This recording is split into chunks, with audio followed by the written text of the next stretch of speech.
sa Papa Dudut Stories, ikaw ay hindi nag-iisa.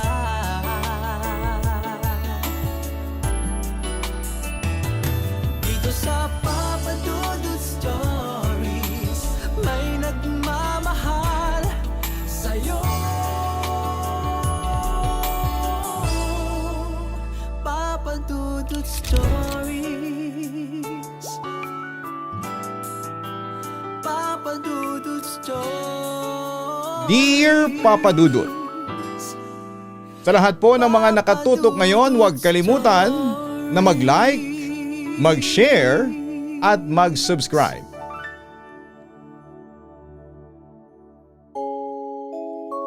Tuwing nalalagay tayo sa mga alanganing sitwasyon, madalas ay umaasa tayo sa mga swerteng dumarating sa ating buhay. Pero paano kung ang swerteng akala mo ay siyang magpapabago sa iyong buhay, ay siya din palang bagay na magdadala sa iyo sa pagkalugmok? Dear Papa Dudut, itago niyo na lamang po ako sa pangalang Amelia. Isa po akong business owner ng isang maliit na negosyo dito sa aming probinsya. Madalas po kaming makinig ng aking mga tauhan sa inyong mga programa dahil nakakalibang naman po talaga ito, lalo na kung wala kaming ginagawa sa store. Sa dalas nga po naming makinig sa inyo ay naingganyo na din akong sumulat upang ibahagi ang isang pangyayari sa aking buhay na munti ka nang sumira sa lahat ng aking pinaghirapan. Alam naman po natin na tayong mga Pilipino ay mahilig maniwala sa mga pampaswerte, lalo na ang katulad ko na nagmamay-ari ng negosyo.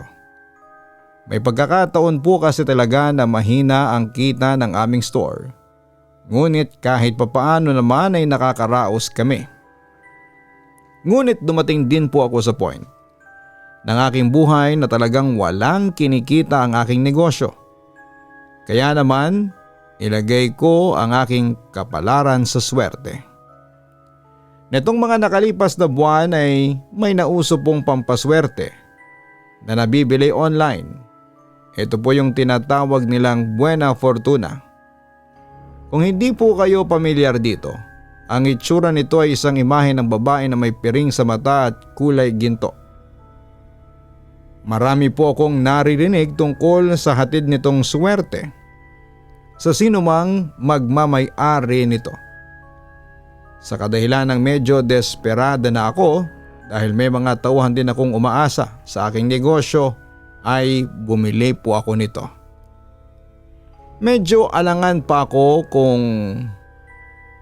magiging epektibo nga ba ito. Dahil baka isa na naman ito sa mga tinatawag nilang hoax at simpleng figurin lamang siya. Pero sa isipan ko ay wala namang mawawala sa akin kung susubukan ko ang sinasabi nilang pampaswerte. Naghintay lamang ako ng ilang araw at dumating na ito sa akin. Pagdating nito ay ginawa ko ang mga nabasa ko na mga dapat munang gawin upang gumana daw ang dala nitong swerte sa iyo. Nagsindi ako ng kandila na kulay green na siyang nagre-representa umano sa pera. Matapos nito ay pinagdasal ako ng aking hiling dito. At nagsunog ng dahon kung saan ay nakasulat ang lahat ng aking inaasam. Pwenesto ko yon sa cabinet malapit sa may pintuan upang mas maka-attract ito ng swerte. Sa mga lumipas na araw ay hindi ko kaagad naramdaman ang epekto nito sa aking negosyo. Ngunit nang lumaon ay unti-unting may mga biglang dumating na order sa amin. Tuwang-tuwa po talaga ako ng mga panahong yon dahil mukhang totoo nga ang dalang biyaya ng estatwang ito sa amin. Nagpatuloy ang ganong mga order hanggang sa nakabawi ang aking negosyo sa ilang linggong kawalan ng kita. Dahil nga naging epektibo siya sa akin, ay naglagay din ako sa aming tahanan Ipinwesto ko naman ito sa altar sa aming sala. Medyo na weirduhan pa nga sa akin ang aking asawa dahil parang kakaiba nga ang estatwa na yon kumpara sa mga usual na binibili ko. Natatawa ko na lamang siyang sinabihan na huwag niyang i-jinx ang swerteng maaaring dalhin ito sa aming bahay. Hindi kasi mahilig maniwala sa mga ganitong bagay ang aking asawa. Marahil ay dala na din na laki siya sa isang pamilya kung saan ay iniiwasan nila ang paniniwala sa mga ganitong estatwa. Kaya naman kinuwento ko sa kanya ang mga biglaang nangyari sa aming negosyo upang mapatunayan dito na may dalang kakaibang hiwaga pagdating sa usaping pera ang bagay na yon.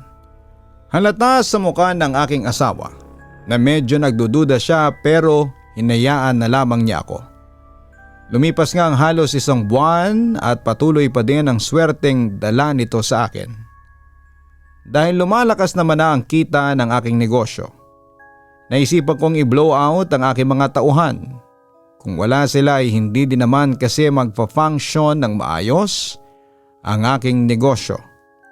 Sa lahat ng aking mga empleyado, may isang tila hindi masaya sa naging desisyon ko na iasa ang kapalaran ng aming store sa isang statwa. Itago na lang natin siya sa pangalang Aling Nirma. Habang nagkakasiyahan kami ay palihim niya akong kinausap.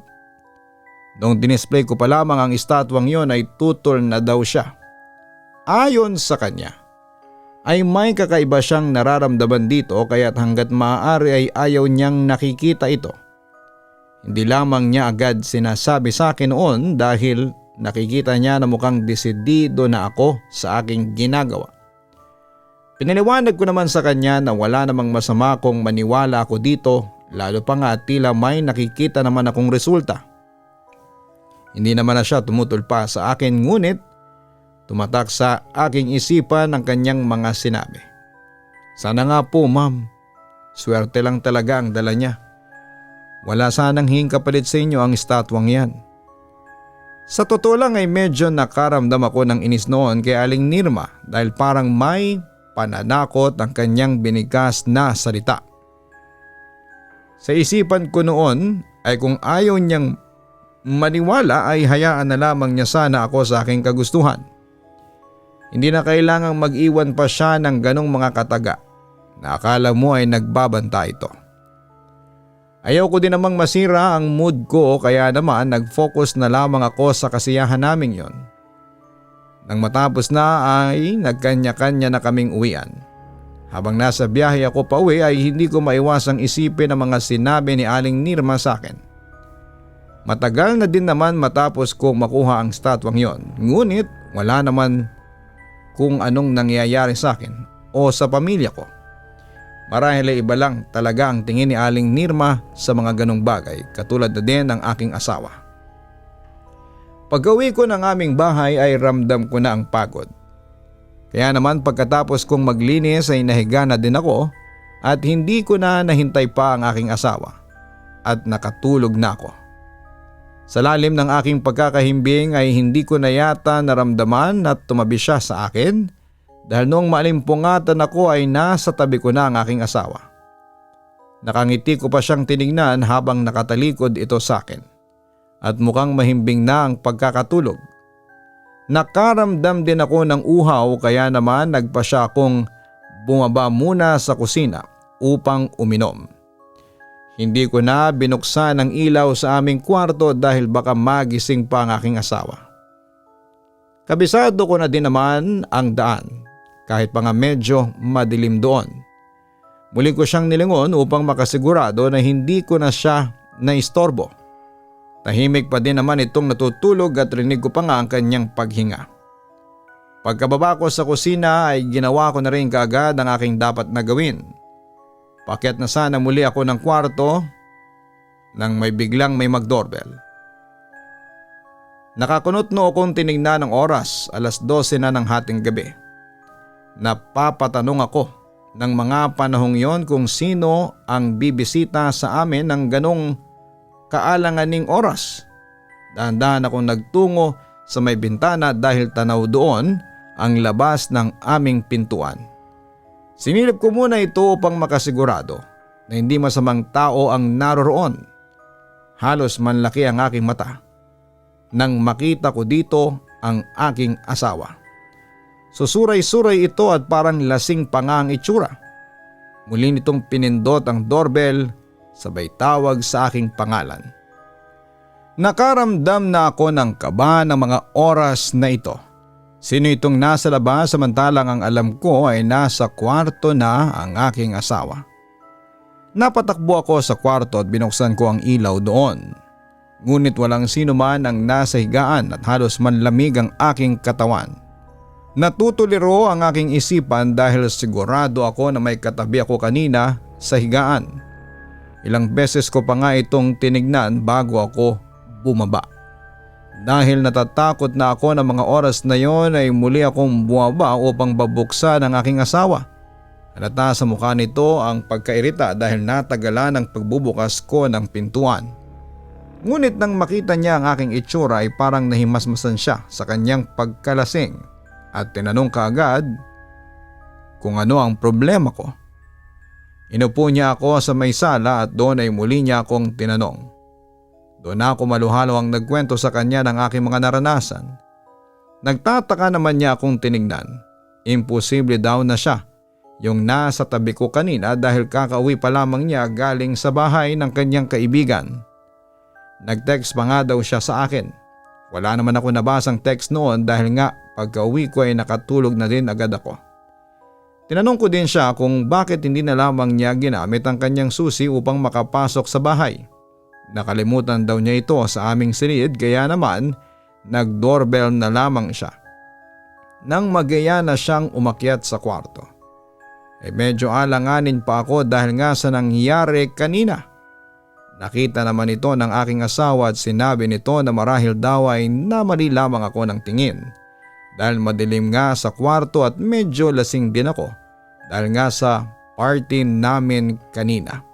Baka daw napagkamalan ko na yung unan na naroroon ay siya kaya wag na daw akong matakot na bumalik sa aming silid. Bagaman at may alinlangan ako ay sumunod na rin ako sa aking asawa. Mas panatag na din naman ang aking kalooban dahil nasa bahay na siya at alam kong may kasama na talaga ako. Nang gabing yon ay hindi talaga mawala sa aking isipan ang bagay na yon. Kaya naman kinabukasan ay medyo aantok-antok akong pumasok. Napansin naman ito ng aking mga tauhan maging ni Aling Nirma. Nang magtanghalian kami ay tinanong ako ng mga ito kung bakit daw parang puyat na puyat ako.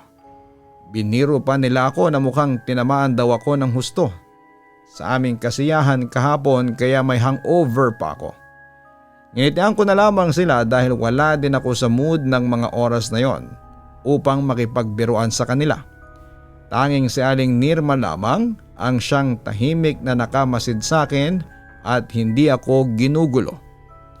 Mabuti na lamang at medyo naging busy din kami ng araw na yon. Kaya naman kahit papaano ay nakalimutan ko ang mga gumugulo sa aking isipan. Noong pauwi na kami ay medyo alangan pa ako. Ayaw kong umuwi muna dahil alam kong wala pa doon ang aking asawa. Baka mamaya ay meron na naman kung anong bagay akong maranasan doon. Kaya naman nagpaiwan ako sa store. Sinabihan ko ang asawa ko na sunduin na lamang ako doon paglabas niya sa trabaho. Nagpaiwan din si Aling Nirma at sasamahan daw niya akong maghintay. Habang naghihintay kami ay hindi ko maiwasang hindi siya tanungin kung bakit niya nasabi na may kakaiba sa estatwa ng Buena Fortuna na aking dinala sa aming store. Sinagot naman niya agad ako na simula kasi noong dalhin ko ang estatwang yon ay may kakaiba na siyang nararamdaman doon sa aming store. Oo nga daw at parang sinuwerte kami dahil dumami ang mga orders sa amin. Pero parang nawala naman daw ang peace of mind nila. Hindi lang daw nagsasabi sa akin ng iba kong mga tauhan ngunit mula nang i-display ko ang estatwang yon sa aming store. Madalas na nilang maramdaman na tila may mga matang nakamasid at nakasunod sa kanilang mga galaw. Alam daw nila na hindi ito dahil sa CCTV o sa kanila mismo. May something sa store na minsan ay nagdudulot ng kakaibang kaba sa kanila. May mga pagkakataon pa umano na tila may nakikitang ibang tao o storage room ang ilan sa aking mga tauhan. Hugis babae ito, pero kapag tinitingnan nila kung sino yon ay bigla na lamang naglalaho. Matapos kong marinig ang paliwanag ni Aling Nirma, ay hindi maiwasang pumasok sa aking isipan ang nangyari kagabi. Ikinuwento ko ito kay Aling Nirma at sinabi nito na baka dahil ito doon sa i-display ko ding Buena Fortuna na estatwa sa bahay kaya may kakaiba din akong nararamdaman. Hindi ko tuloy maiwasang mapatingin sa statue nito na nakadisplay sa aming opisina. Ito nga kaya ang dahilan ng mga kakaibang pangyayari na nagaganap sa akin. Matapos ng pag-uusap namin ni Aling Nirma ay mas lalong nadagdagan ang aking mga isipin. Medyo tulala pa nga ako noon nang dumating ang aking asawa upang sunduin ako pa uwi. Isasabay na sana namin si Aling Nirma noon ngunit tumanggi na ito dahil malapit lang naman daw ang bahay nila at may dadaanan pa din siya bago umuwi. Hindi ko alam kung bakit pero habang tinatanaw kong naglalakad palayo si Aling Nirma ay parang may kakaibang kaba akong naramdaman sa aking dibdib. Hahabulin ko sana siya upang yayain muli na sumabay sa amin pero sinabi ng asawa ko na huwag na dahil mukhang ayaw talaga nito. Wala na akong nagawa nang paandarin ng aking asawa ang sasakyan palayo sa lugar na yon. Sa puntong ito ng aking buhay, dito ko napatunayan na minsan ay dapat nakikinig din tayo sa mga tila babala na binibigay ng ating mga kutob. Bago kasi matapos ang araw na yon ay nakatanggap ako ng tawag mula sa anak ni Aling Nirma. Nasa ospital ang kanyang ina kaya hindi muna ito makakapasok ng ilang araw. Medyo nabigla naman ako sa sinabi nito at tinanong kung saang ospital ko maaaring dalawin ang kanyang ina. Sinabi naman nito ang lokasyon. Kaya naman agad kong niyaya ang aking asawa na pumunta doon. Maging ito ay nagulat din nang malamang nasa ospital ang aking tauhan dahil kanina nga lamang ay malakas ito at tila walang iniindang anuman sa kanyang katawan. Pagdating namin doon ay sinalubong na kami ng anak ni Aling Nirma. Natutulog pa daw ang kanyang ina. Napag-alaman namin na inatake ito sa puso habang pauwi ng bahay. Mabuti na lamang at nakita ito ng kanilang mga kapitbahay kaya naman naagapan nito at nadala kaagad sa ospital. Hinintay namin ng aking asawa na magkamalay si Aling Nirma dahil gusto rin namin siyang kamustahin. Nang magising siya ay naluluhan niya akong kinausap. Madiin ang pagkakasabi nito na itapon ko na ang estatwang nilagay ko sa aming store dahil kapahamakan lamang sa mga taong nakapaligid sa akin ang dala nito. Hindi ko naman maintindihan ang kanyang sinasabi kaya naman tinanong ko siya kung ano ang nais niyang ipahiwatig dito. Dito niya ibinahagi sa amin ang naganap sa kanya. Naglalakad na siya pauwi noon nang makaramdam siya ng tila may nagmamasid at nakasunod sa kanya. Nung una'y hindi niya ito pinapansin, ngunit habang nagtatagal ay nararamdaman niyang palapit ito ng palapit sa kanyang kinakaroonan. Kaya naman doon na niya naisip na kumprontahin ang sinumang naroroon. Paglingon niya sa kanyang likuran at sa paligid ay wala naman siyang nakitang kung sino.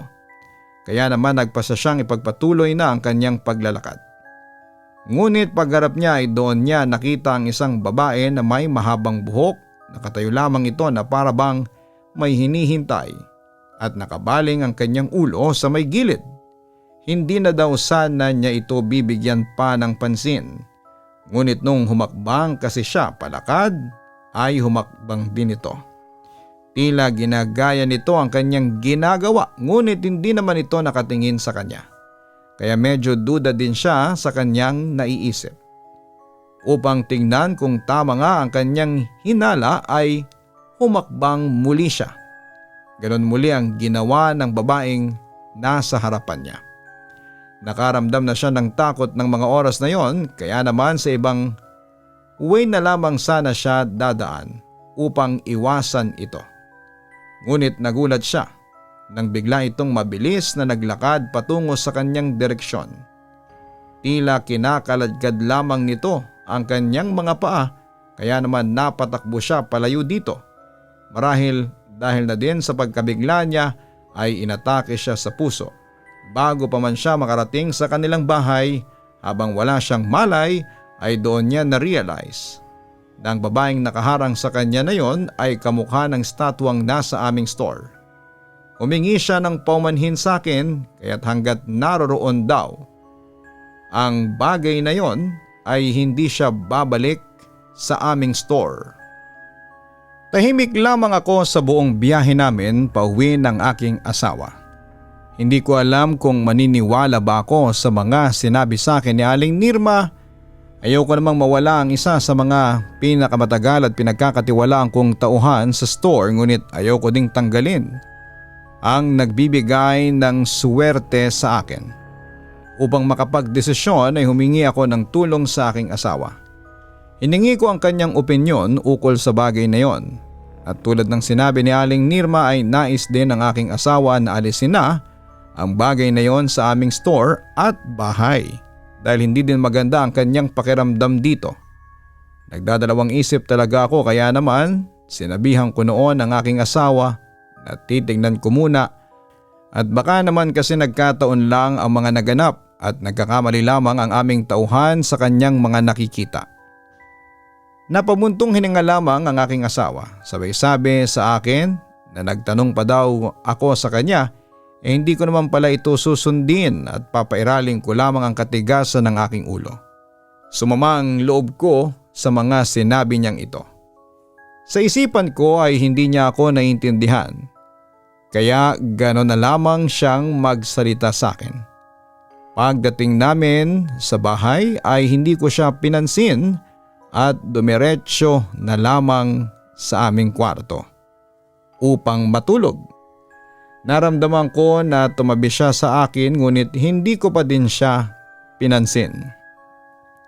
Hanggang kinabukasan ay hindi kami nagpansin ng mag-asawa. Medyo nalulungkot din ako dahil ngayon lamang kami nagkaroon ng ganitong tampuhan. Ngunit ewan ko ba kung bakit parang mas mahirap sa akin ngayon na magpatawad, samantalang dati ay konting lambing lamang ng aking asawa ay nagiging okay na ako. Hanggang sa makarating ako sa store ay hindi kami nag-uusap. Iniwan lamang niya ako doon at umalis na siya upang pumasok sa kanyang trabaho. Ni simpleng pagsasabi ng goodbye ay hindi nito sinabi.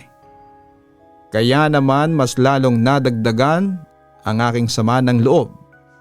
Naging masungit ako sa aking mga tauhan ng araw na yon at hindi ako makausap ng maayos. Ang ginawa ko na lamang ay nagdasal ako sa statwa ng Buena Fortuna. Itong aking kinakausap na akala mo naman ay sasagot talaga ito sa akin. Napapansin ko na ang kakaibang titig sa akin ng aking mga tauhan, ngunit hindi ko sila binibigyang pansin. At tanging dito lamang ako nakafocus. Mukhang worth it naman ang aking ginawa dahil sa buong maghapon na yon ay nakatanggap ako ng maraming order sa aming store. Tuwang-tuwa ko noon at nasa isipan ko, nakakampi ko talaga ang pampaswerteng ito na aking nabili. Ngunit gaya nga ng sinasabi ng iba, kadalasan ang biyayang nakukuha mo sa mabilisang paraan ay posibleng bawiin din sa iyo sa ibang paraan. Habang nagtatagal-tagal dito ko unti-unting naranasan ang kakaibang balik ng lahat ng swerte na aking natanggap. Nagsimula ito sa unti-unting nagkasakit ang aking mga tauhan. Kada linggo ata ay isa-isa silang nagpapaalam sa akin na may nangyayaring kung ano sa kanila. Namroblema ako sa aking store dahil kaunti lamang kaming naroroon na maaaring gumawa ng mga order. Dumagdag pa sa aking problema ang madalas naming pagtatalong mag-asawa. Hindi yata lilipas ang isang araw na wala kaming pagtatalunan, na hindi naman usual na nangyayari sa amin dati. Parang may kung ano kasi sa aking kaloob-looban na tila puno ng galit na siyang nagiging dahilan kung bakit mabilis uminit ang aking ulo. Ilang araw pa nga ang lumipas matapos magsimula ang mga pangyayaring ito, ay unti-unti ding nawala ang aming mga customers. Dahil kakaunti na nga kaming nasa store dahil ang iba ay may sakit. Naapektuhan nito ang kalidad ng aming mga trabaho. Hindi na rin ako makatanggap ng maraming order. Kaya naman sa iba na nagpunta ang aming mga customer. Ang dati saganang negosyo ko ay unti-unting muling nawala ng kita. Kahit na anong gawin kong pagdarasal sa aking itinuturing na pampaswerte ay wala na itong epekto. Puro kamalasan ang sumunod sa aking buhay. Hindi ko na talaga alam ang aking gagawin ng mga panahong yon. Wala din akong asawang malapitan dahil nga sa tuwing nag-uusap kami ay nauuwi lang din sa away. Nagdesisyon akong pansamantala munang isara ang store dahil halos wala na talagang nabebenta dito. Nang araw na sinarado ko ito ay malungkot akong umuwi sa bahay. Katahimikan ang sumalubong sa akin na siyang dumagdag sa aking nararamdaman. Nagpasya ako na mahiga na lamang muna sa sofa sa sala upang maipahinga ang gulong-gulo kong utak ng mga panahong ito. Ipinikit ko muna ang aking mata upang ipahinga ito. Habang nasa ganon akong posisyon, ay bigla akong nakaramdam ng kakaiba sa aking paligid. Agad kong dinilat ang aking mga mata at akmang tatayo na sana sa pagkakahiga. Ngunit hindi ko may galaw ang aking katawan.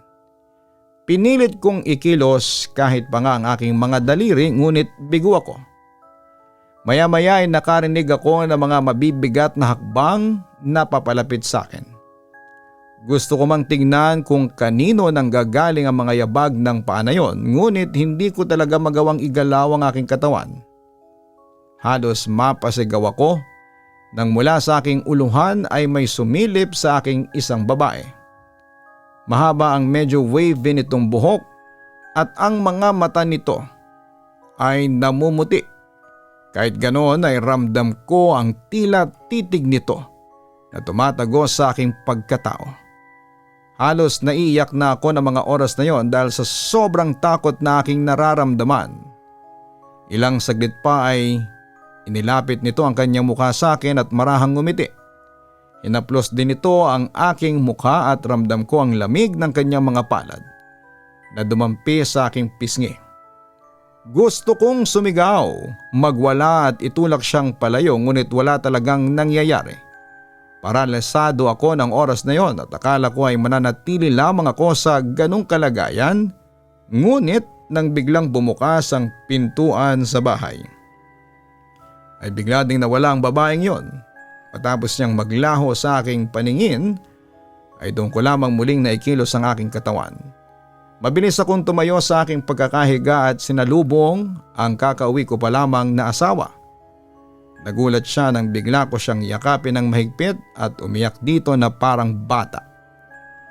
Nararamdaman siguro niya ang panginginig ng aking katawan. Kaya naman niyakap niya ako pabalik at pinakalma. Nanatili lamang kami sa ganong posisyon hanggang sa maramdaman ko na okay na ako. Naupo kami sa aming dining area sa kusina at inabutan niya ako ng tubig. Tinanong niya ako kung anong nangyari sa akin at bakit namumutla ako kanina at nanginginig. Ikinuwento ko sa kanya ang mga naganap sa akin at tahimik lamang siyang nakinig. Nang matapos ako ay kinausap niya ako ng mahinahon at sinabing wag ko daw mamasabain ang kanyang sasabihin. Simula daw kasi talaga nang bilhin ko ang statwa ng Buena Fortuna ay tila nagbago ako. Bagaman at nagbibigay daw ito ng swerte sa akin ay hindi ko daw ba napapansin na mga maliliit na kapalit na hinihingi nito. Una si Aling Nirma, sunod ay ang mga tauhan ko na bigla na lamang nagkakasakit. Bukod sa mga ito ay naging mainitin din ang aking ulo at parang laging galit kahit na wala namang malalim na dahilan at nasasakripisyo daw nito ang aming pagsasama. At ang panghuli nga ay ang biglaang pagsasara ng aming store. Dati naman daw kasi ay kahit na gaano katumal ang aming benta doon ay nagagawan pa din ng paraan, ngunit ngayon ay wala daw talaga na para bang ang lahat ng swerteng nakuha ko ay binawi sa akin sa isang pitik lamang ng mga daliri. Mula din daw nang makuha ko ang estatwa na yon ay may mga kakaibang nangyayari na sa akin na involve ang isang babae na hindi ko naman kilala. Matapos itong sabihin ng aking asawa ay napaisip din ako. Dito ko napagtanto na posibleng iisa lamang ang kuwento ni Aling Nirma na babaeng nakita nito noong gabing inatake siya at ang babaeng kanina lamang ay nasa aking harapan. Agad kong kinuha ang estatwa na nakadisplay sa aming sala at tinitigan ito. Gumapa nga ang kilabot sa aking buong pagkatao matapos kong ma-realize na hawig nga ng estatwa ang babae na kanina lamang ay misteryosong nagpakita sa akin. Binuksan ko ang aking phone at nagpunta sa page ng store na aking pinagbilhan ito. Wala na ito, kaya naman naganap ako ng ibang page na maaring makuhanan ko ng impormasyon. Nang makahanap ako ay binasa ko ang mga reviews dito at halos magimbal ako. Dahil lahat ng nararanasan ko ay tila naranasan din ang karamihan sa mga taong bumili ng estatwang yon. Ipinabasa ko ito sa aking asawa. Ilan sa mga nabasa naming reviews doon ay dinala daw nila ang estatwang kanilang nabili sa malapit na simbahan at pagkatapos noon ay unti-unti daw nawala ang bigat ng pakiramdam nila at ang mga sunod-sunod na malas na kanilang naranasan. Pagkatapos naming mabasa mga yon ay nagpasya kami ng aking asawa na bukas din ay pupunta kami sa simbahan upang doon i-turn over ang dalawang statwa na aking binili. Kinabukasan ay dinaanan lamang namin ang statwa na nakadisplay sa aming store at dumiretso na din kami sa simbahan. Ibinalot muna namin sa puting tela ang mga ito at binigay ito sa pari na naroroon. Medyo napagalitan pa nga kami nito dahil hindi daw kami dapat nagpapaniwala sa ganung mga bagay dahil para na rin daw kaming sumamba sa anito sa aming ginawa. Humingi naman ako ng tawad sa paring aming nakausap at pinaubaya na ito sa kanya. Ayon sa paring aming nakausap ay ibabaon nila ito at babasbasan upang mawala ang anumang masamang enerhiya na nakapaloob dito. Nagpasalamat naman kami sa kanya at agad na ring umalis doon. Pagkagaling namin doon ay dumaan na rin kami kay Aling Nirma at binalita dito ang lahat ng mga nangyari. Malaki ang pasasalamat nito dahil natauhan na daw ako. Nangako siya na babalik siya sa amin anumang oras kapag binuksan na muli namin ang aming store. Sa kasalukuyan po ay kakabukas ko lamang po ng aming store. Medyo natagalan ang pagbangon ngunit masaya naman po ako ngayon. Bagaman at nagsisimula pa lamang ulit kami ay mas maayos naman ang kalagayan namin kumpara noong umaasa pa ako sa isang pampaswerte. Dito ko na po tatapusin ang aking liham, Papa Dudut. More power po sa inyong programa. Lubos na gumagalang, Amelia. May bahagi ng ating buhay na darating tayo sa punto. Nahihingi tayo ng swerte o himala upang makamit natin ang ating mga pangarap.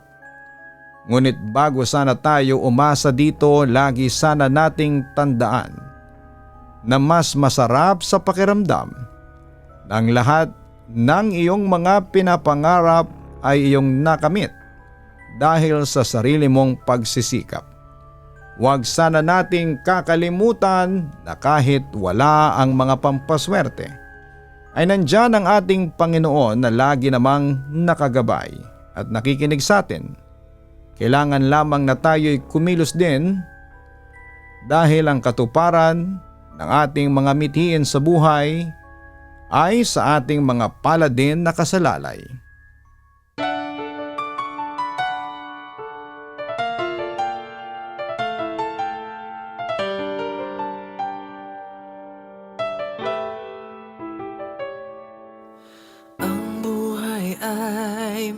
mahiwaga, laging may lungkot at saya. Sa Papa Dudut Stories, laging may karamay ka.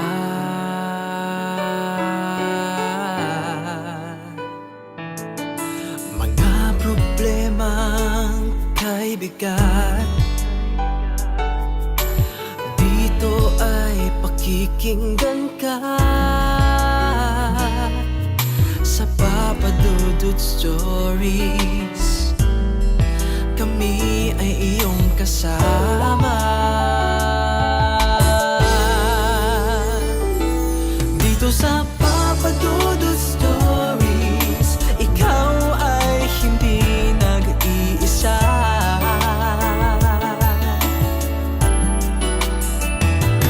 Dito sa Papa Dudut Stories, may nagmamahal sa'yo.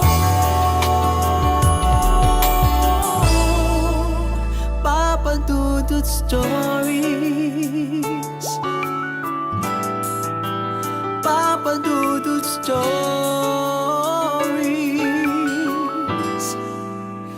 Papa Dudut Stories.